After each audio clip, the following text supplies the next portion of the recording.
दोस्तों, क्या आपके पार्टनर आपकी लाइफ में दोबारा वापस आएंगे या उनको आपसे दूर होने का कोई गम है? ये मैं कैंडल बैक्स रीडिंग के जरिए बताऊंगा। तो डिटेल में जानकारी के लिए आप मेरे वीडियो पे बस अंत तक बने रहना।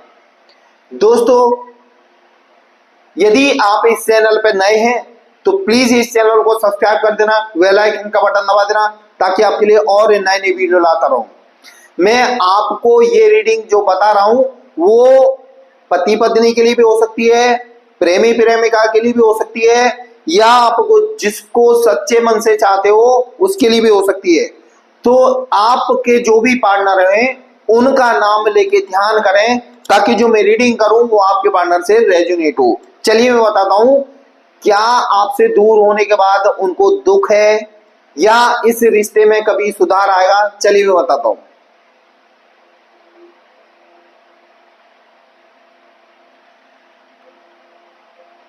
दोस्तों, मैं आपके प्रेम की शुरुआत ही बताता हूं। आप उनको सच्चे मन से चाहते थे, आप उन पर जान छिड़कते थे, उनकी हर चीज का ख्याल रखते थे। आप दोनों एक दूसरे के बिना रहते नहीं थे बगैर बात किए। यानी झगड़े तो पहले भी छोटे मोटे हुआ करते थे, लेकिन हुआ क्या, आपने अपने पार्टनर को कुछ ज्यादा ही सम्मान दे दिया। और साइकोलॉजी के अनुसार हम किसी को ज्यादा सम्मान दे देते हैं तो वो हमसे इरिटेट होने लगता है, क्योंकि किसी किसी को इंसान को ये चीज हजम नहीं होती। और आपने यही किया, आपने उनकी केयर करना चालू कर दी कि आप कहां जा रहे हो, कैसे हो। फिर उनको ये बात इस बात से चिढ़ने लगे क्योंकि आपके पार्टनर आजाद ख्याल के हैं, उनको आजादी चाहिए। और आपने सिर्फ अपना समझ के कोई कंट्रोल नहीं किया, सिर्फ प्रेम किया। लेकिन उनको ये एक पिंजरा लगने लगा, उनको ये महसूस होने लगा कि मैं पिंजरे में बंद हूं, और धीरे धीरे इस पिंजरे से वो बाहर निकलने का रास्ता ढूंढने लगे। वैसे आपके पार्टनर भी आपको बहुत प्रेम करते थे, लेकिन धीरे धीरे इरिटेट होने लगे। और हुआ क्या, जब वो आपके पिंजरे से बाहर निकले तो उनको शिकारी पंछियों ने घेर लिया। यानी कहीं ना कहीं थर्ड पार्टी इसी बात का इंतजार कर रही थी कि ये बाहर निकले पिंजरे से और हम इसको यूज करें, हम इसको यूज करें। और आपका पार्टनर उनको लग रहा था कि मैं इस पिंजरे से बाहर निकली हूं या निकला हूं तो मैं आजाद हूं। आजाद कुछ नहीं भाई साहब, जिस बगीचे का कोई माली नहीं होता ना, वो बगीचा हमेशा उजड़ जाता है। और आपको ये बात समझ में नहीं आई, यानी आपके पार्टनर को ये बात समझ में नहीं आई, और वो खुला बगैर माली के बगीचा बन गए। उसके बाद क्या हुआ, जो शिकारी थे ना उन्होंने अपना जाल बुनना चालू कर दिया। मतलब कहीं ना कहीं इनके करीब आने लगे, इनके करीब आने लगे और इनको यूज करने लगे, और ये मस्ती में मस्त रहने लगे। और जो लोग थे उन्होंने इनके ऊपर कुछ न कुछ ऐसा ब्लैक मैजिक दिख रहा है, कुछ न कुछ करवा दिया जिसकी वजह से इनका माइंड काम करना बंद कर दिया। उनको यही दिखावा प्यार लगने लगा।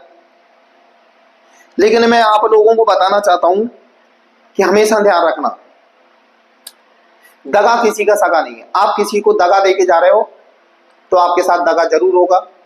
समय का पहिया गोल है, वो कहीं ना कहीं समय का चक्र घूम के आता है। कर्मों का भी फल यही है कि जैसा हम करेंगे हमारे साथ कहीं ना कहीं वो घटना भी घटेगी। और आपके पार्टनर के साथ हुआ क्या, यही हुआ। धीरे धीरे उनके जो यूज कर रहे थे उनकी बातें उनको धीरे धीरे समझ में आने लगी। और वो कुछ ब्लैक मैजिक का भी असर कम हुआ और उनका ईगो भी टूटा थोड़ा थोड़ा। मुझे आने वाले समय में ऐसा लग रहा है कि आपके पार्टनर को आपके पास वापस आना ही पड़ेगा। उनकी जो आंखें बंद है ना, वो मुझे खुलती हुई नजर आ रही है, क्योंकि उनको सरासर धोखा मिलने वाला है। जिस प्यार को वो जंजीर समझ रही थी ना, उसकी वैल्यू धीरे धीरे उनको समझ में आ रही है। बस आपसे यही रिक्वेस्ट है कि आप सिर्फ चुपचाप बैठ जाएं। अभी कोई कॉल मैसेज नहीं, कोई कुछ नहीं करना। यदि आप कॉल मैसेज करोगे बार बार तो रिश्ते में और बिगाड़ होगा, वो आपसे इरिटेट होने लगेंगे। इसीलिए आप शांत बैठ जाओ। आने वाले समय में वो भी कंफ्यूज हो जाएं कि ये बंदा या ये बंदी मुझे इतना प्रेम करती थी, अब इसको क्या हो गया। साइकोलॉजी के अनुसार जब हमारा कोई केयर करने वाला बिल्कुल शांत पड़ जाए तो हमारे माइंड में यही विचार आता है कि ऐसा क्यों हो रहा है, यानी फिर आपके विचार उसके माइंड में चलने लगेंगे क्या, और ये आप लोगों का रिश्ता कहीं ना कहीं दोबारा से जुड़ने लगेगा। वो भी बेचैन होने लगेगा आपके न कॉल मैसेज करने पे कि ऐसा क्यों है। अभी तक क्या हुआ था, आप बेचैन थे, धीरे धीरे सामने वाला बंदा बेचैन होगा। भाई साहब, आपको कॉल या मैसेज आता है आपके पार्टनर का तो आप नॉर्मली जवाब दें हाँ या ना में, फिर दोबारा से वही काम ना करने लगे जो आपने पहले किया था। अरे उस लेवल पे पहुंचने दो इस प्रेम को। आपके पार्टनर कहीं ना कहीं धोखा खाके या परेशान होके आना ही आपके पास है, क्योंकि जितना आपने प्रेम दिया है ना उनको, वाकई कोई नहीं दे सकता। आपने किस चीज से हेल्प नहीं की उनकी, समय दिया उनको, पैसा दिया उनको, उनकी केयर की, हर तरह से केयर की। जब उनको इसकी वैल्यू नहीं हुई तो आप थोड़ा शांत बैठ जाओ। यदि आपका सच्चा प्रेम है ना तो आपके पास वापस जरूर आएगा एक न एक दिन, क्योंकि जीवन में हमेशा ध्यान रखना भगवान सच्चा प्रेम एक बार देता है।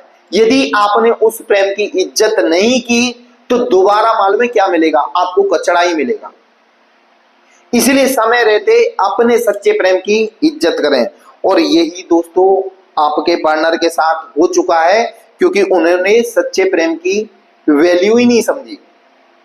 इसीलिए तो आप भटक रहे हैं, इधर उधर भटक रहे हैं, धोखे खा रहे हैं, उनके ऊपर ब्लैक मैजिक भी सरासर किया जा रहा है, आपसे दूर करने के लिए सारी कोशिशें की जा रही हैं।